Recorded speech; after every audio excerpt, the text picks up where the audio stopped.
नमस्कार, मी निशा ठाकूर, सायकोलॉजिस्ट। आज आपण पॅरेंटिंग स्टाईल्सवर बोलणार आहोत। आपण मुलांना योग्य शिक्षण देतो, संस्कार देतो, पण त्याचबरोबर आपण मुलांशी कसे वागतो हे देखील इम्पॉर्टंट आहे। सायकोलॉजीमध्ये 4 मुख्य पॅरेंटिंग स्टाईल सांगितल्या आहेत। पहिली ऑथॉरिटेटिव्ह पॅरेंटिंग स्टाईल म्हणजे समजूतदार पालकत्व।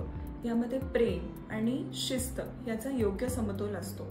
यामुळे मुलं इंडिपेंडेंट होतात आणि त्यांची निर्णय घेण्याची क्षमता देखील विकसित होते। दुसरी ऑथॉरिटेरियन पॅरेंटिंग स्टाईल म्हणजे कडक पालकत्व। यामध्ये शिस्त जास्त पण प्रेम कमी असते। यामुळे मुलं दबावाखाली राहतात आणि त्यांची निर्णय घेण्याची क्षमता विकसित होत नाही, तर ती नेहमी पॅरेंट्सवर डिपेंडेंट राहतात। तिसरी पॅरेंटिंग स्टाईल म्हणजे परमिसिव्ह पॅरेंटिंग स्टाईल। यामध्ये प्रेम खूप असते पण शिस्त कमी असते। यामुळे मुलं हट्टी होतात आणि स्वतःच्या बाउंड्रीज ओळखत नाहीत।